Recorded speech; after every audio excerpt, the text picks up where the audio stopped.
नॉवेलिस्तान Urdu novels library. कैसे हैं आप सब लोग? उम्मीद है आप सब लोग ठीक ठाक होंगे, खैरियत से होंगे और हमारे नॉवेल्स को अच्छे से एंजॉय कर रहे होंगे। आज आपके लिए लेकर आई हूँ नॉवेल शहरक की एपिसोड नंबर 2।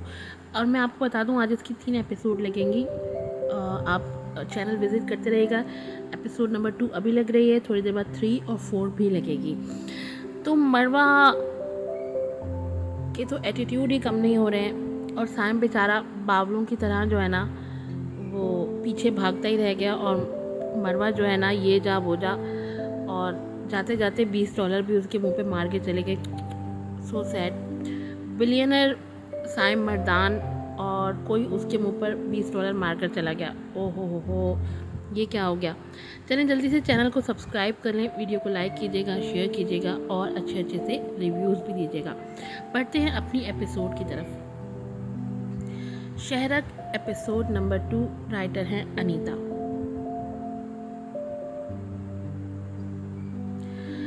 उसने ये कहते हुए पूरे बैग को टैक्सी पे उलट दिया और बिखरी चीज़ों में पैसे तलाश करने लगी। लेकिन वहाँ पैसे नहीं थे, होते भी कैसे? ओ मेरे खुदा, ये कहाँ चले गए? वो बुरी तरह से पजल हो चुकी थी। अब टैक्सी वाले से उधार करने से तो रही। What happened to you, ma'am? Taxi driver ने बाहर निकलते हुए कहा। उसे भी अगली सवारी पकड़नी थी। Nothing, actually। इससे पहले कि वो कुछ कहती, साइम ने टैक्सी पर लगे कोड से बिल पे कर दिया अपने मोबाइल अकाउंट से। It's done. साइम ने मोबाइल टैक्सी ड्राइवर को शो करते हुए कहा, thank you sir. Taxi driver ने साइम का शुक्रिया का इशारा किया और टैक्सी में बैठ गया।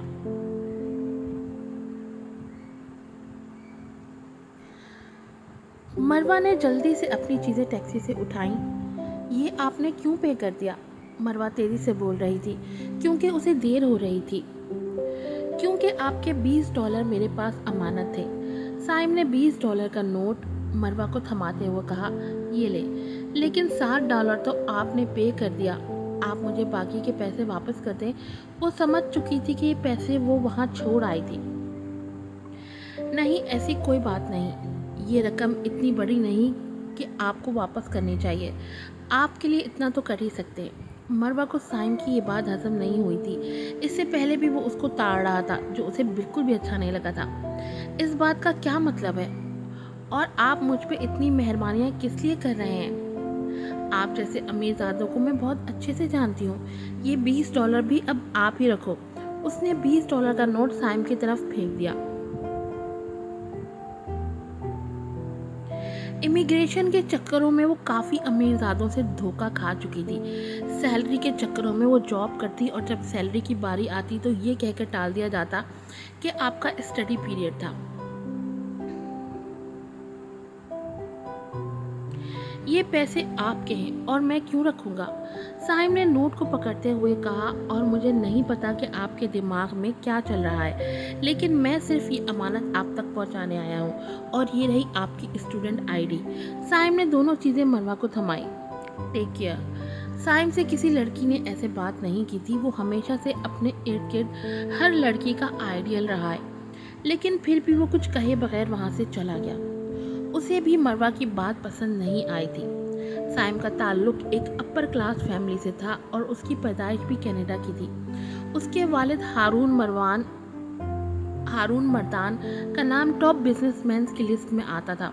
वो पाकिस्तान 1-2 दफ़ा ही गया था, लेकिन वो अपने दादा से बहुत मोहब्बत करता है और उसके दादा ने पूरी कोशिश की थी उसे पाकिस्तान के रीति रिवाज में डालने की, और वो किसी हद तक कामयाब भी हो गए थे। साइम मर्दान खुद से मोहब्बत करने वाला इंसान था। बिजनेस में भी उसका अपना ही नाम था। वो जिस प्रोजेक्ट पे काम करता उसकी वैल्यू मार्केट में ज़्यादा बढ़ जाती थी, क्योंकि साइम की पर्सनैलिटी ही ऐसी थी। उनकी कमर्शियल कंपनी थी और उनकी बिजनेस की शाखें कई मुल्कों में फैली हुई थी। ये नौकरी भी उसकी वजह से हाथ से चली गई। वो बिल्डिंग से बाहर निकलते हुए बुड़बुड़ा रही थी। इतने में उसके फ़ोन की बेल बजी। मरवा ने फ़ोन सुनने के लिए रोड पे पड़े बेंच पर जाके बैठ गई और बैग से फ़ोन निकालकर कान के साथ लगाया। हाँ सायरा बोलो, क्या हुआ? जॉब का यही पूछने के लिए कॉल की है। सायरा जो दूसरी तरफ काम में मसरूफ थी, वो एक रेस्टोरेंट में जॉब करती थी। सायरा ने एक ही सांस में पूछा, क्या होना है? वही जो रोज होता है। मरवा एक स्पीड में बोली चली जा रही थी। उसके आगे पीछे बड़ी बड़ी बिल्डिंग्स थी और रोड पे आती जाती गाड़ियाँ। अच्छा, कस्टमर आ गया है, मैं बाद में बात करती हूँ, सायरा ने पीछे से आवाज़ सुनते हुए कहा और फ़ोन बंद कर दिया। साइम ने घर में दाखिल होते ही सीधा अपने रूम में जाना चाहा। वो मरवा की बातों से अच्छा खासा डिस्टर्ब हो चुका था। मेरा बेटा तो इतना मसरूफ हो गया है कि अपनी मामा के लिए 1 मिनट भी नहीं निकाल सकता, इरम ने संजीदा लहजे में कहा।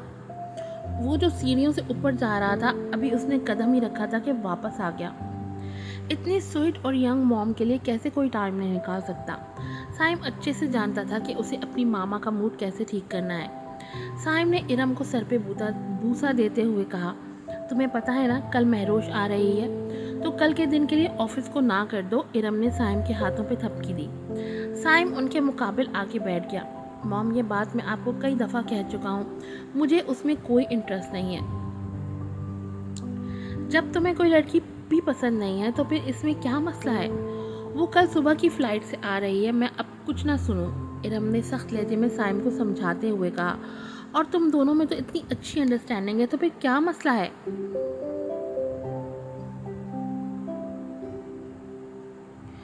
साइम कुछ कहे बगैर अपने कमरे की तरफ चला गया। वो शायद इस टॉपिक पे बात ही नहीं करना चाहता था। उसके दिलो दिमाग में बस मरवा चल रही थी और वो पहली लड़की थी जिसके लिए वो इतना बेचैन हुआ था। रात का सन्नाटा हर तरफ छाया हुआ था। मरवा गोद में लैपटॉप रखे खिड़की के पास बैठी थी। कुछ देर पहले की बारिश से हर चीज़ भीगी हुई थी। लैपटॉप की रोशनी उसके चेहरे को चमका रही थी। उसके हाथ लैपटॉप की बोर्ड पे मुसलसल चल रहे थे। अगर अल्लाह के बाद इंसान को कोई बहुत अच्छे से जानता है तो वो इंसान खुद होता है। हम किसी इंसान के कितने भी करीब हो जाएं, लेकिन हम उस इंसान को नहीं जान सकते, इतना नहीं जान सकते जितना वो इंसान खुद को जानता है। वो मुसलसल लिखने में मसरूफ़ थी। उसको डायरी लिखने का शौक था, इसलिए वो रोज़ कुछ ना कुछ लिखती रहती थी।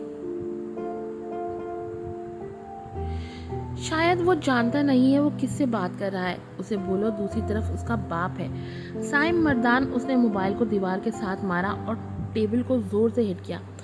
साइम का गुस्सा बहुत बेकाबू था।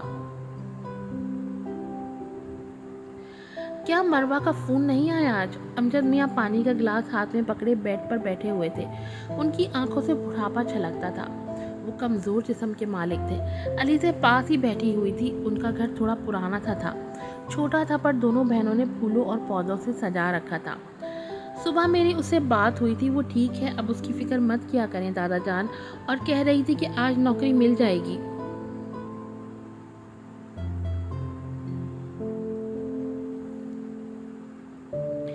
यार, एक तो इस लड़के ने तुम्हारे पैसे वापस कर दिए, ऊपर से तुम्हारा टैक्सी का किराया भी दिया। तुम्हें उसे शुक्रिया करना चाहिए था, ना कि ऐसे बोलना चाहिए। सायरा जो हाथ में कप लिए बैठी थी, मरवा की दास्तान सुनने के बाद बोली। वो दोनों एक ही सोफे पर बैठी हुई थी। तुम ऐसे लोगों को अभी जानती नहीं। इन अमीर लोगों का यही मसला होता है, बस हर एक के मुंह से अपनी वाहवाह सुनना चाहते हैं। हर लड़की को अपने आगे पीछे घूमता देखना चाहते हैं। वो अभी तक हाथ में लैपटॉप लिए बैठी हुई थी। किस बात पे बहस शुरू है? उस्मान ने कमरे में दाखिल होते ही मरवा और सायरा को मुखातिब किया। बस उसी की कमी रह गई थी, मरवा ने उस्मान को देखते ही कहा। उस्मान का ताल्लुक भी पाकिस्तान से है। मरवा, उस्मान और सायरा की दोस्ती बहुत अच्छी है, लेकिन उस्मान के बहुत ज़्यादा बोलने से मरवा को हमेशा से मसला रहा है।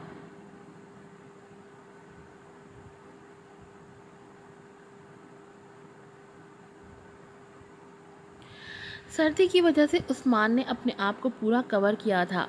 उस्मान की पर्सनैलिटी भी किसी से कम नहीं थी। उसका रंग हल्का ब्राउन था, कद भी नॉर्मल ही था, बालों का उसने अजीब व गरीब स्टाइल बनाया होता।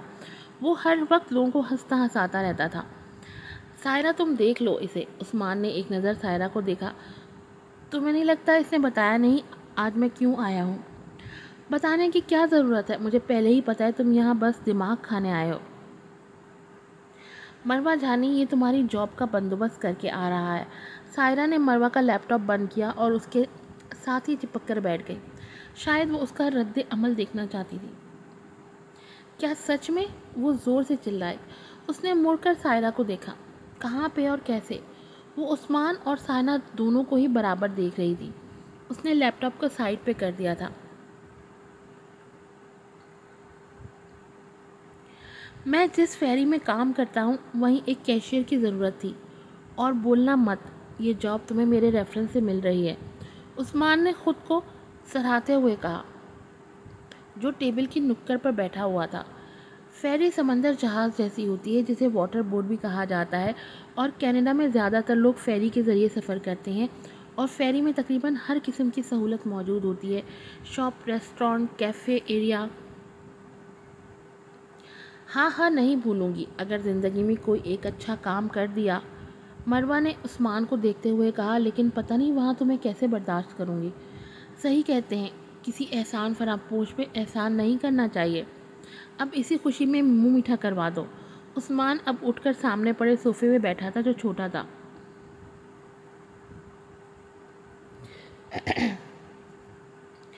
करवा दूंगी, पहले जॉब का तो बताओ। वो उस्मान के सामने आके बैठ गई थी। जाओ सायरा, चाय बना लो। ये कहते हुए उसने फिर से उस्मान को देखा। वो जवाब की मुंतज़िर थी। कैशियर की सीट है और $2500 सैलरी पैकेज है। फ़िलहाल के लिए काफ़ी है मरवा।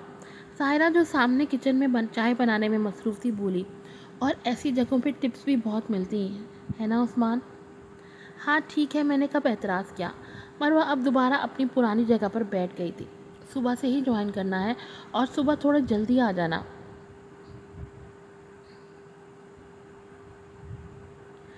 सायरा, तुम भी वहीं क्यों नहीं ज्वाइन करती? हाँ, तुम्हारा भी दिल लगा रहता, मरवा ने तंज करते हुए कहा। मरवा जानती थी कि उस्मान सायरा को पसंद करता था।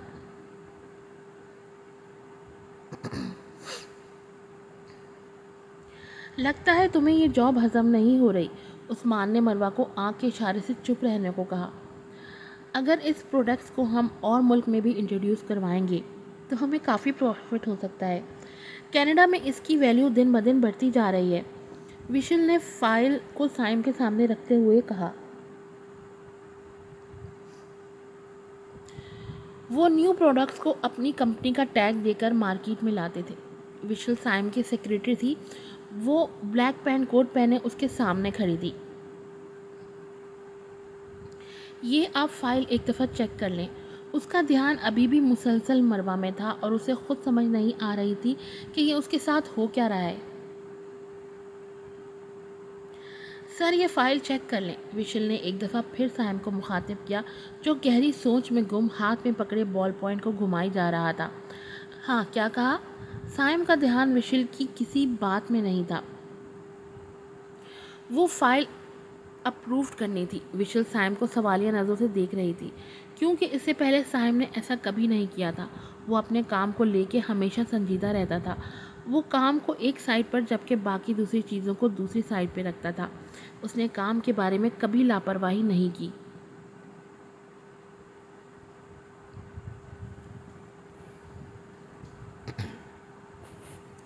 ये हम कल करते हैं, आज वैसे भी टाइम बहुत हो गया है। ये कहते हुए साइम बाहर की तरफ चला गया। तकरीबन रात हो गई थी। डैड, आप आ गए? हारून ने जैसे ही साइम के कमरे का दरवाज़ा खोला, साइम ने उन्हें देखते ही कहा। हाँ, मैं तो आ गया हूँ। तुम बताओ, आज के प्रोडक्ट का क्या हुआ? कुछ नहीं डैड, आज टाइम बहुत ज़्यादा हो गया था। कल फाइनल टच देकर उसे अनाउंस कर देंगे।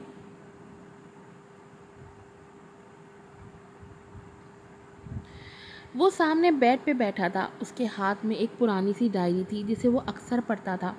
ये डायरी उसे कनाडा के एयरपोर्ट से मिली थी। इस पे किसी का नाम नहीं लिखा था। वो अक्सर काम से फारिग होकर उसे पढ़ता था। थोड़ी देर बाद में हारून बाहर गए तो उसने फिर से डायरी पढ़ना शुरू की। सुबह के 5 बज चुके थे। सुबह की रोशनी और रात का अंधेरा मिलकर रक्स कर रहे थे। रात के अंधेरे में रोशनी धीरे धीरे अपने कदम रख रही थी। मेरे मौला, मैं जितना शुक्र अदा करूं कम है। मरवा हाथ उठाए जाए नमाज पर बैठी दुआ कर रही थी। तू जानता है मैं यहाँ कितनी मुश्किलों से पहुँची। मैंने बहुत मेहनत की और मैं कोई शिकायत नहीं कर रही।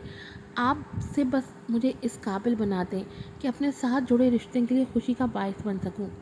मरवा ने दुआ मुकम्मल करते हुए एक सजदा किया। हर इंसान का अल्लाह से बहुत गहरा ताल्लुक़ होता है और ये ताल्लुक़ एक ऐसा वाहिद ताल्लुक़ होता है जिसके लिए हमें सफाइयाँ नहीं देनी पड़ती और ना ही वफ़ा के बदले वफ़ा की शर्त होती है। हम खड़े रहें या ना रहें, वो हमेशा खड़ा रहता है और बंदे को सुनता रहता है।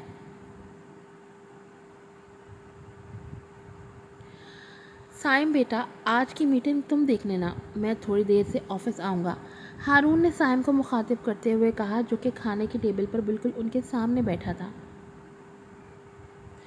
ठीक है, लेकिन उससे पहले मुझे नौरोज़ के साथ जाना है, न्यू ब्रांच के लिए जगह देखनी है, साइम ने ग्लास में जूस डालते हुए कहा। हाफ में ज्वाइन करता हूँ। साइम ने वेस्ट पहना हुआ था और बहुत फुर्सत से तैयार हुआ था। बेटा, मैंने कल तुम्हें कहा था कि कल के दिन कुछ भी नहीं करना।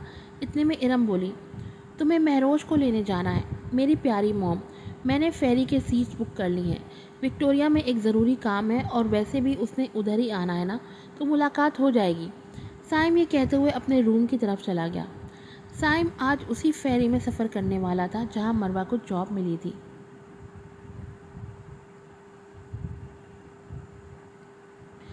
आज उसका पहला दिन था। वो 7 बजे ही रेडी हो चुकी थी। मैंने सैंडविच बना दिए, तुम उठकर खा लेना।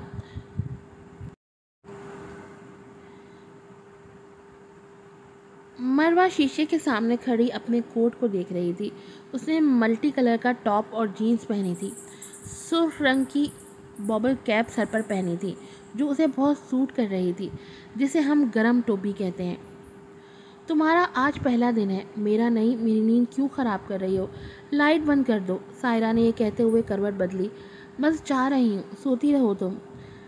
मरवा आज बहुत खुश थी कि उसे जॉब मिल गई।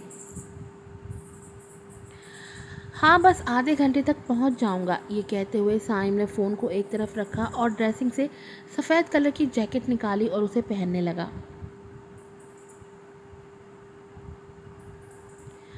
मैं कब से यहाँ खड़ी तुम्हारा वेट कर रही हूँ। मरवा फ़ोन कान के साथ लगाए फेरी के पार्किंग एरिया में घूम रही थी। अब जल्दी से आ जाओ। फेरी का सिस्टम सेम एयरपोर्ट की तरह था, क्योंकि ये बीसी एक बहुत बड़ी फेरी थी। थोड़ी ही देर में उसने काम स्टार्ट कर दिया था। ये प्रोजेक्ट तुम अंकल को हैंडल करने देते। साइम और नौरोज़ फेरी के कैफेटेरिया में बैठे आपस में बात कर रहे थे। तुम बात मुझसे कर रहे हो या उनसे? साइम ने एक नज़र नौरोज़ को देखा जो सामने बैठी लड़कियों को ताड़ रहा था। मैं ऐसा करता हूँ, दरमियान से हट जाता हूँ ताकि तुम्हारे सिग्नल कहीं स्लो ना पड़ जाए। ये कहते हुए साइम ने खुद को थोड़ा पीछे किया। यार, मैं कहाँ देख रहा हूँ? देखो, वही देखे जा रही हैं। नौरोज़ की पर्सनैलिटी ही ऐसी थी। वो देखने में थोड़ा स्मार्ट सा था, लेकिन उसकी पर्सनैलिटी काफ़ी चार्मिंग थी। मुझे नहीं लगता कि उनके इतने बुरे दिन आए हैं कि वो तुम्हें देखने में अपना वक्त बर्बाद करें।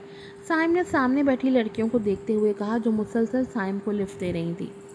नौरोज़ कनाडा का रिहायशी था और साइम का बेस्ट फ्रेंड था।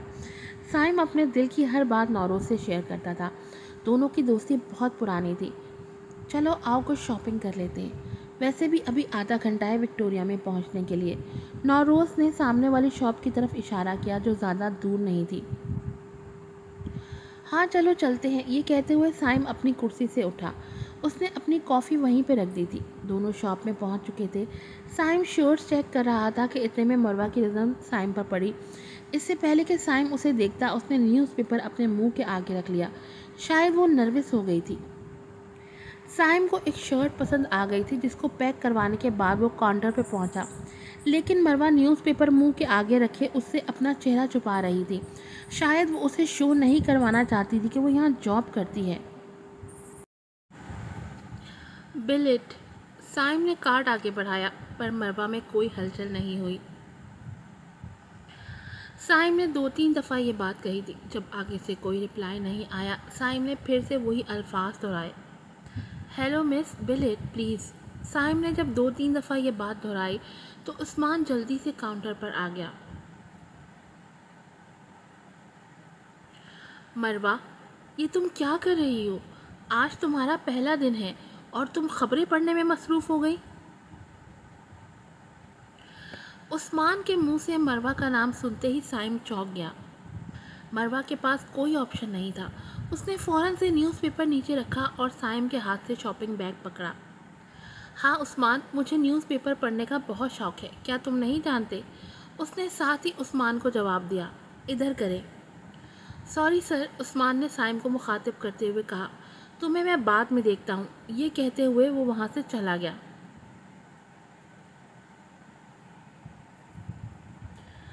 मरवा ने साइम को मुसलसल इग्नोर करते हुए QR स्कैन करने लगी, जैसे वो साइम को जानती ही नहीं। कैसी लगी आपको दूसरी एपिसोड?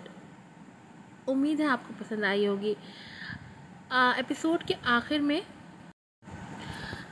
आखिर में मेरी बारिश हो तुम का स्नीक लगा हुआ है, ज़रूर देखिएगा। ये नावल भी बहुत अच्छा है, आप लोग इस नावल को भी पढ़िएगा। नावल का नाम है मेरी बारिश हो तुम और राइटर है मलाइका रफ़ी। फिर मिलूँगी आपसे नई एपिसोड के साथ। अस्सलाम वालेकुम।